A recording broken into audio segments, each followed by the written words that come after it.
A bustling downtown full of people enjoying themselves, shopping at local businesses, and doing their part to support the local economy in an extremely fun way. That's the vision for Downtown Durham's new social district. Launched in early December, the district is well on its way to making that vision a reality. Welcome to CityLife. I'm Beverly Thompson. Joining me to talk about the new social district is Nicole Thompson. She's President and CEO of Downtown Durham Incorporated, or DDI. Also joining us is Sean Umstead of Kingfisher Cocktail Bar. Welcome, and thank you both for joining me today. Thank you. Yeah, thanks for having us. Let's get started with you, Nicole. Tell us what a social district is. So it's a initiative that was started by the General Assembly. It was passed back in 2021, and it allows for cities to create districts where people can take cocktails, wine, beer, and leave an establishment and walk around within that district enjoying that beverage. And then based on the involvement of other businesses, they can take that alcoholic beverage into another store, into another restaurant, and it's just a way to get people moving about downtown.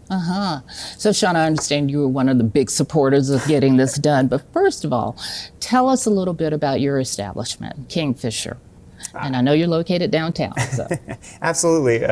We're located on Chapel Hill Street. Kingfisher was started by myself and our co-owner, Michelle Vanderwalker, in August of 2019. We are a cocktail bar that really focuses on providing cocktails centered around local produce. So we work heavily with the farmers market, local makers, local producers. We do really unique, interesting drinks. And our space is a little hidden. It's in a basement at 321 East Chapel Hill Street. So you have to come down there to see it. So we're really excited for people to be able to take the drinks from Kingfisher and walk around. So what is it next to? Give us a landmark so we'll know exactly how to get there. Absolutely. So take the staircase in between the Durham Hotel and the post office. Boom. Okay, sounds good. Thank you. So Nicole, explain what DDI's role has been with the Downtown Social District. And I know it's called the Bullpen, because I see it on your back. Yes. Saw it on your back. Yes. So when the General Assembly allowed for this, we worked with the city to create a social district in downtown called the Bullpen, and that became effective December 1st. And as going through that process, the city made DDI the designee for the Downtown Durham Social District, or the Bullpen. And with that, we are responsible for marketing the social district, the Bullpen, communicating with, educating, talking with our small businesses that are participating in the program, providing a list of all of the businesses that are participating and how they're participating, and then just general oversight of the program and how it's working. So tell me why so many businesses wanted a social district like this. Why was this so important for them to achieve this? Well, we saw it working with our businesses, and throughout the last few years, we have worked very closely with our small businesses in downtown, listening to what they need, and what the constant theme has been since 2020 was bringing people into downtown. How do we bring people into downtown? How do we keep them in downtown? And how can we help them experience all that there is to offer in downtown? And we saw this, as did the small businesses that approached us about and worked with us to create the Bullpen as another tool to bring people into the downtown area. It encourages you to come and encourages you to stay a little longer, perhaps come early. So if you're going to a DPAC show, maybe you come a little early, and then you can take that cocktail from Kingfisher and you can meander down, take your time, and go to the DPAC show. It may encourage you to stay later. And then what we also see, what a great benefit of this is, again, since I'm here with Sean, taking Kingfisher, a cocktail from Kingfisher, and then walking perhaps to the artisan market. That is a business that allows for you to bring alcoholic beverages in and do some shopping. So we see that it benefits not only our bars and our restaurants, but also our retail, our event spaces, because we have a number of event spaces, Carolina Theater, Pinhook, DPAC, that are participating. The Durham Bulls will participate when they open later this year. So it really is a way to bring people into downtown and have them stay a little bit and maybe discover some hidden treasures that they didn't know exist. And then just be a part of the wonderful scene we have in downtown. Yeah. So tell me about the boundaries of the bullpen, and how many businesses are actually participating? So the boundaries are what we like to call the downtown district. So it runs from the old ballpark to the new ballpark, and just shy of East Campus, and then all the way to Golden Belt. So it's roughly 3/4 of a square mile. We are the largest social district in the state of North Carolina, but we were very intentional because we didn't want to leave any of our small businesses out. We didn't want to do a pilot and then have to grow it. All of the businesses needed the foot traffic, and then it would just have been difficult to educate the public about, oh no, you can go into the loop, but you can't go down to full steam. They're not participating. And we're a community, and so we didn't want to divide the community up. So on that note, we have 67 food and beverages that are participating, and then we have an additional 32 non-food and beverage retail event spaces that are participating. So we have a good number. So you can go shopping and get your hair done and take a drink with you. Okay. All right. And we have tried to make sure that the public knows, so there's signage. So if you are participating and you're allowing and you're selling, then there will be a sign on your door that says drinks sold here. If you were allowing drinks in, then you would have a sign that says drinks welcome.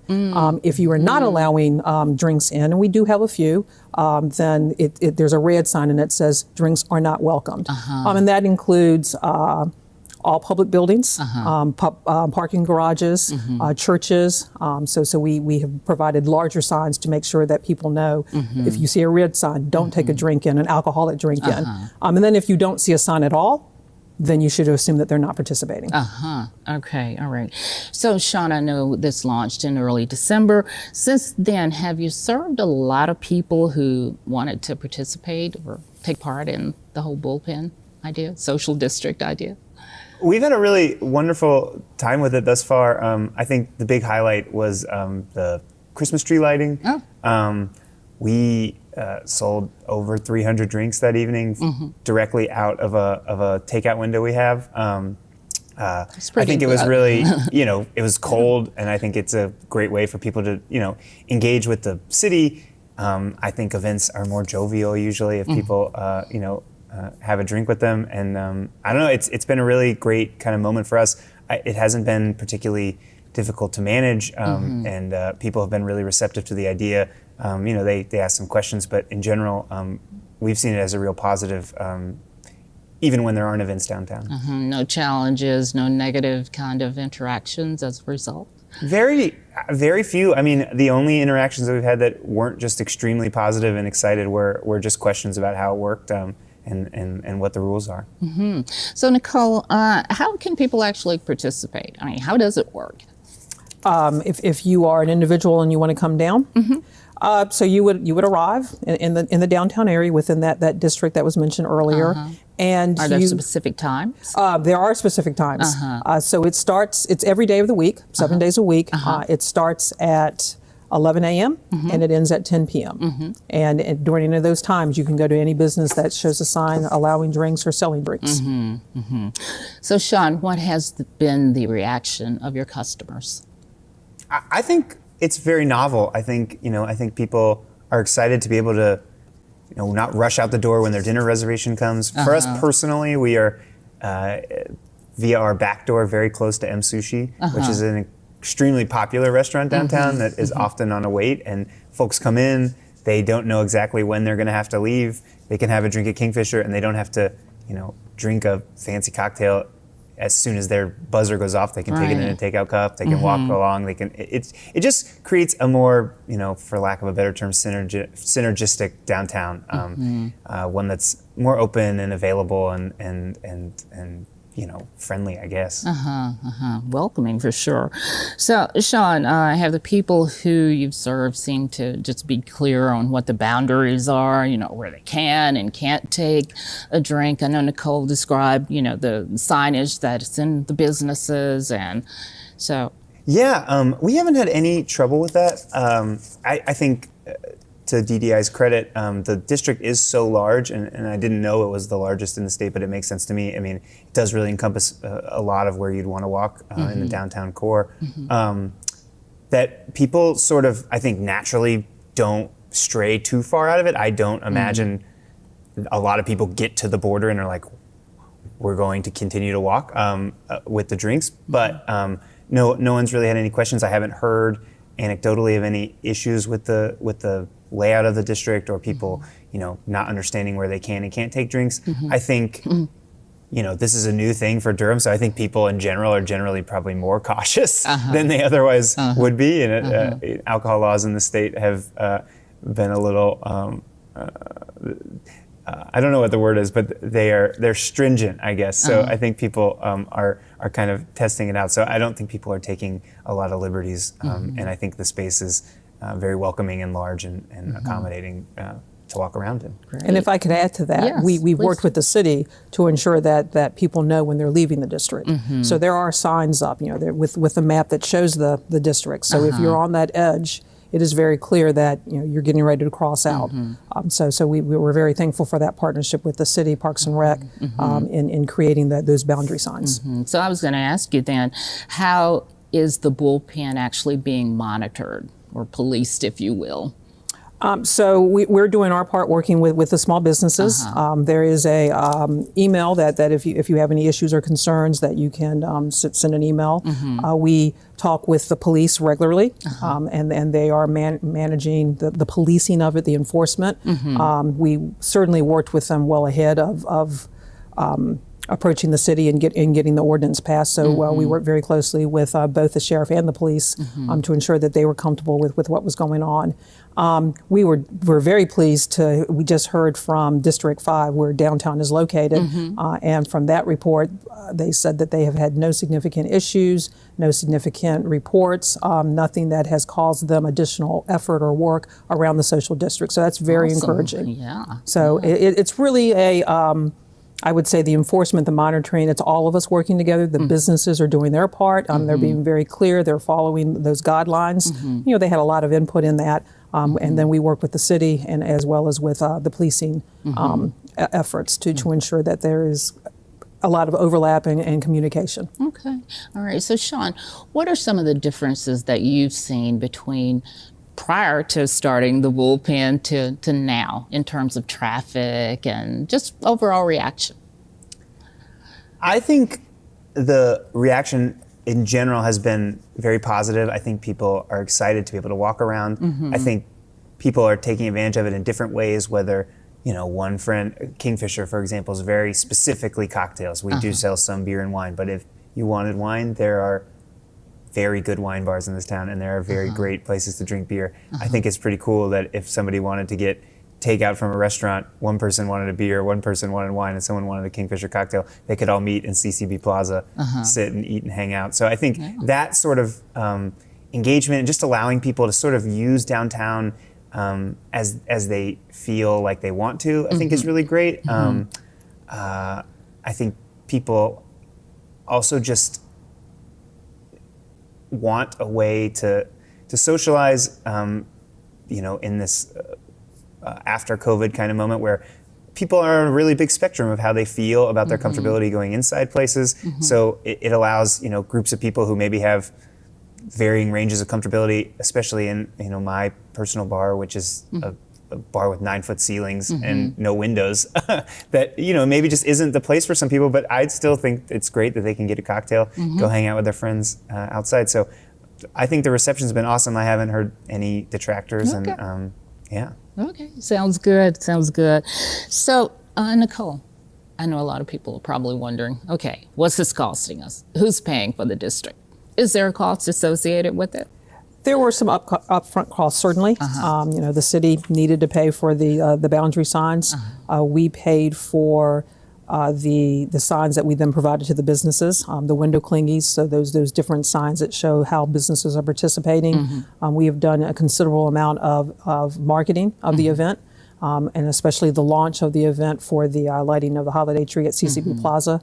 And then there's just the in-kind. So there is a cost associated with this, but we feel that it is a justifiable cost. We are seeing that people are enjoying it and are moving about the downtown. And quite honestly, we could not be the only city within this region to not do this. We know that our neighbors in Raleigh were doing it, the downtown in Greensboro were doing it. We're hearing that Cary is coming out.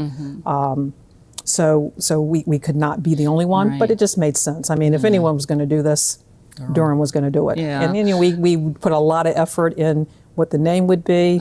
So we're owning it with the bullpen, and we're tying it back to our roots and our history within Durham. So certainly there's a cost, but I think, again, it's a cost that we were all willing to take on. Yeah, definitely an investment. Speaking of that, I was wondering, is it something that you can envision other businesses being attracted to Durham, not solely because we have a social district, but because we are getting people who are reaching out, who want to know.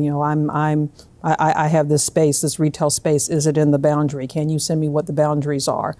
So we're hearing people ask that or confirming that they're in the boundary and then putting that in the listing. When we talk to small businesses who have a alcoholic component, they're asking, am I in the district? Where is the district? And then we did have to put a boundary on there. So there are a few businesses that are a few blocks out who are already asking, will you expand to pick us up? We're just outside. We'd like to be a part of that. So certainly I think it is helping our existing businesses. That was primary. We wanted to make sure that it was going to help and not hinder or provide any more barriers to them, but just be something to bring in more clients and customers. But then it's also just building out that great infrastructure that we have in downtown and filling in where need be. What are you hearing businesses say? But go ahead. I was just going to piggyback off that idea. Yeah. I think one of the great outcomes of creating the social district is I think it encourages people to see how walkable the downtown core is. Definitely. I don't know what folks that come in in the evening from surrounding areas think of the walkability of Durham, but I think people are always dealing with can I walk here? Can I walk there? And if you do decide to walk around downtown, it is incredibly walkable. I mean, you could walk end to end, north, south, east, or west in the social district and have a great time stopping at a ton of different places. I think that kind of culture, I think, is really good for downtown, whereas it's not just someone drives in, parks in the parking deck, goes to the restaurant they want to go to, leaves downtown. Just being able to move about and see everything it has to offer, and see the potential that it has going forward, I think is a really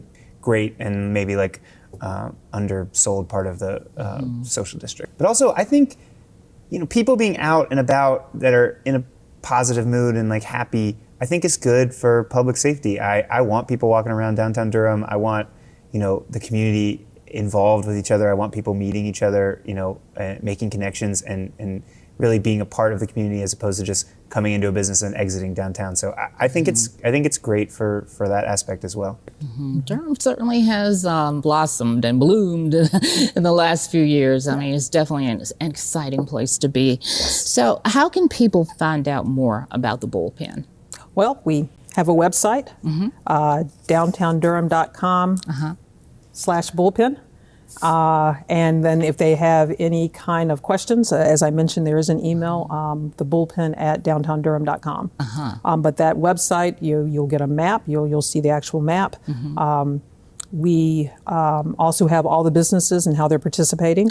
And then we also are doing this now on our merchant map so that you can also see how businesses are participating on our merchant map that's updated quarterly. Cool. So they can certainly reach out any of those ways. And then they can just reach out directly to downtowndurham.com and try to find out information there as well. Great. Is there anything else either of you would like to add about the excitement around this social district and how it's really, I guess, making Durham one of the go-to places in the state? I think everyone should just come try it out. I mean, it feels really fun to just grab a drink from somewhere, walk around, visit with your friends. I don't know, it's just nice. So I got nothing but positive things to say about it, and I hope people come and participate. Great. And we're just excited. We are so happy and excited about how well it's taken off and how well it is working within the downtown area. And I echo what Sean says, come on down and enjoy it. You won't know until you're down here and walking around downtown. Exactly. So bring a friend. Don't know until you try it. Don't know until you try it. All right. Thank you guys for joining me. This is an exciting, accomplishment for Durham, and definitely couldn't have happened without your leadership. Thank you so much. We're great to work with the city. Thank you. All right. Well, that does it for City Life. Don't forget to follow us on social media, watch us on the Durham Television Network and on YouTube, and listen to our podcast on iTunes. I'm Beverly Thompson. Thank you for joining me to learn more about City Life in Durham.